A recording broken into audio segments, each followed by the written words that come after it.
Hello, YouTube fans and YouTube magicians and YouTube magicians and professional magicians and whatever you guys are. This is Frank Paris here. I want to show you, Frank Paris, magician and engineer.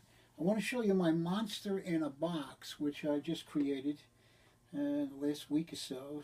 I had some stuff lying around, a couple things I bought, but it's portable and it's lightweight. It works off 12 volts. I just want you to see. It's about, maybe 15 pounds, 20 pounds.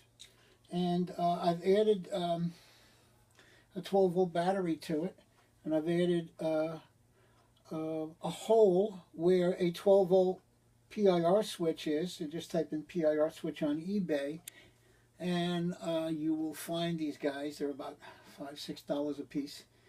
And I will show you it working, and then I will explain how it works, and I'll show you the inside.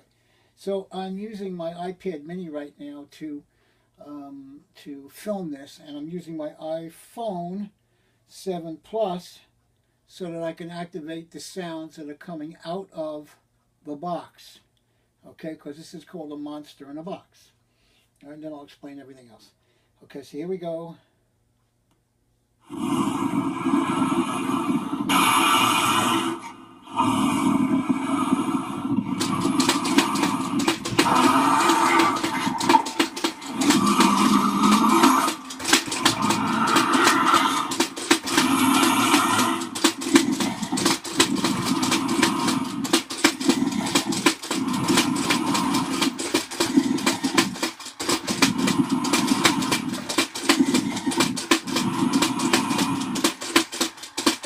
Okay, so that kind of gives you an idea of how it works. It kind of gives you an idea of how it works. And I'm just start from the beginning. I downloaded a bunch of snarling sounds, monster sounds, Halloween haunted audio tracks onto my iTunes library. And this will be playing, in a loop kind of thing for Halloween, and it's going to have the ability to loop back and play the same sounds over and over again. And the box, the table I made, it's oak. I'm going to just cover it with some Halloween-y type black cloth or something. The box itself is from Home Goods, and all I did was paint it gray and threw some smatterings of spray paint black, so we got a black and gray looking one. And then I ordered some stencils, Danger and Caution, up on Amazon, and just sprayed the stencils on the front and the back and the side, the back and the front and the back and the top. And what I've done is I've added a toggle switch to the box. And when the toggle switch is on, it activates the power supply that feeds everything that works in here. Everything that works in here I'll get into in a second. But this should be off when you're, when you're transporting it, so you don't get a lot of crazy people looking at you like, what the hell has he got in that box? And I got some cup hooks here and some chains. The cup hooks were from Ace, the chains were from Ace. And they're just kind of loosely fitting around the box. And you got them on the front and the back. And again, this cork, once the toggle switch is turned on and feeding power to the unit, is to activate the power that makes the unit, the components inside the box work. Okay, I don't want them going on right away. If I put the cork out, pull out the cork now, nothing's going to happen. But if I turn on the toggle switch in the back, okay, initially it'll start up and then stop. That's the way the PIR switch cycles. And then once it stops, it won't go back on until you pull out the cork. And then as people walk by, it'll go on, and you've got your sounds activated in a loop, and the box will shake up and down, and you will also get the sounds and the video, the sounds and the movement of the box. And then when they pass by and they walk away, the box will stop eventually until somebody else comes along, because it's an electric eye. Okay, so that's basically what I'm talking about. So let's review. So far, the outside of the box got some cup hooks on the front and the back. It's painted gray, and it's got caution and danger on it. The chains and the cup hooks came from Ace Hardware. Cork is a cork. You get a cork from anywhere. The stencils, danger and caution, came from Amazon.com. I think they were like $7 or $8 a piece. There is a PIR switch, a 12-volt PIR, 12-volt DC PIR switch in here. That switch activates the mechanism inside, which I'll show you in a couple of minutes, which activates the mechanism inside that makes the lid go up and down, and also feeds power to the other mechanism, which makes the box go like this, which we'll get into also. And it's all 12 volts, 12 volt DC. I'm using one 12 volt DC power pack, which you can buy on eBay for about 14 bucks. And then just get a charger, a 3, 6, or a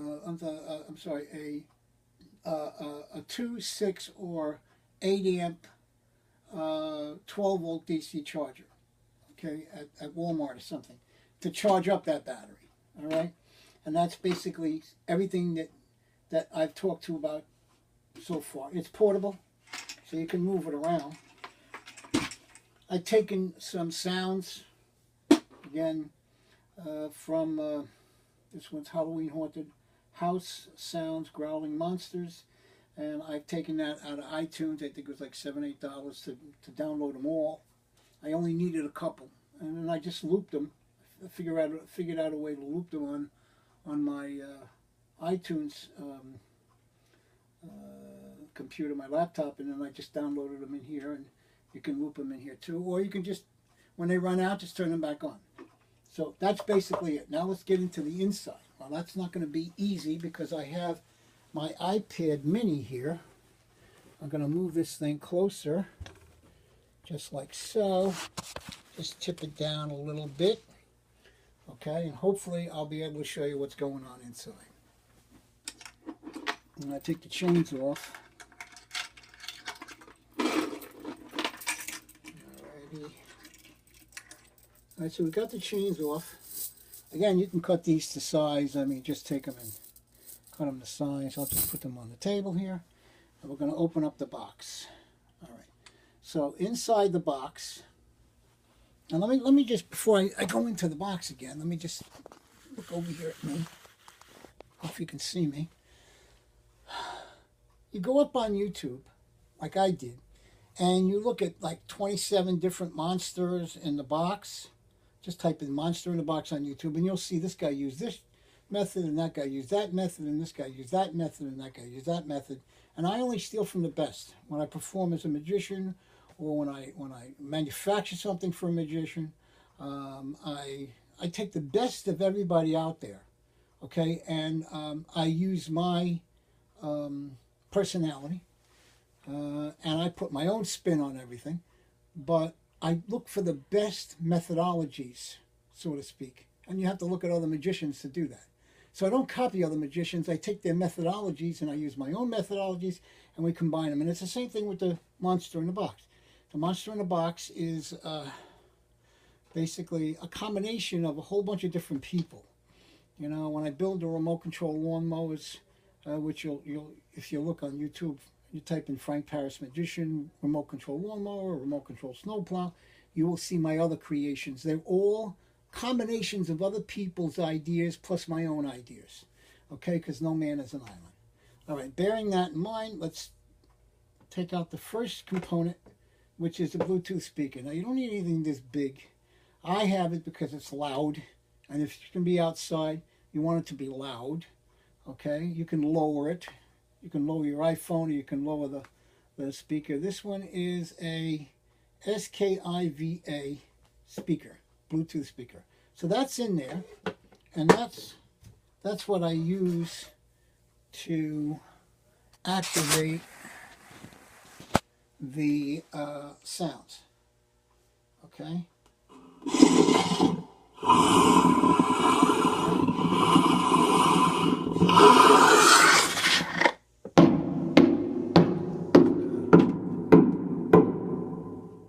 So that's the sound part of it, all right?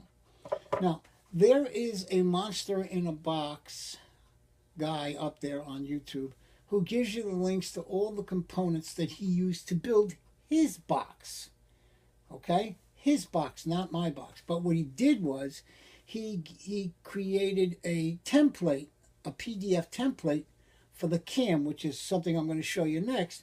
And that cam is what I downloaded that PDF and I printed it out, and then I took a piece of wood and I traced around the cam, and then I cut it on a bandsaw.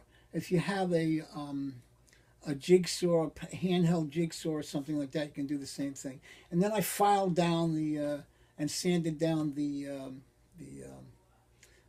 cam, and then I found a 12-volt motor online, which I purchased. It should be around 50 or 60 RPMs. You don't want it any faster than that. You want it to be 12 volts.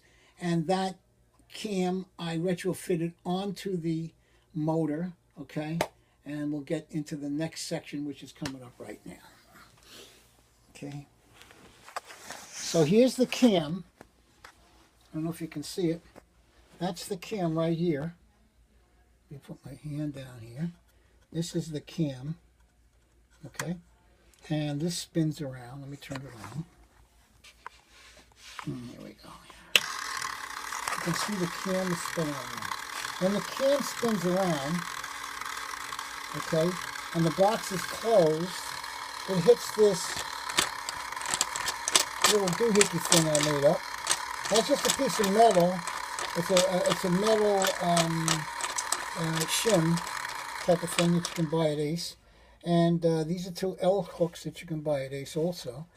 And that makes it spin. And of course, when you do this,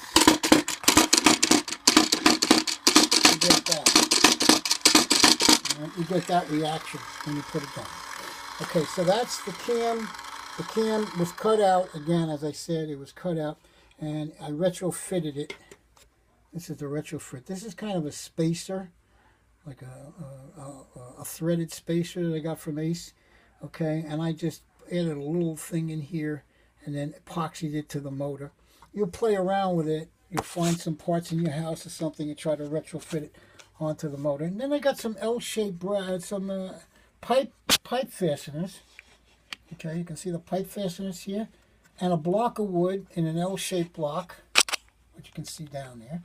And you have to measure how high it has to be in order for the cam to hit that roller, okay? That's what you have to do, and it's a little trial and error, but that works too.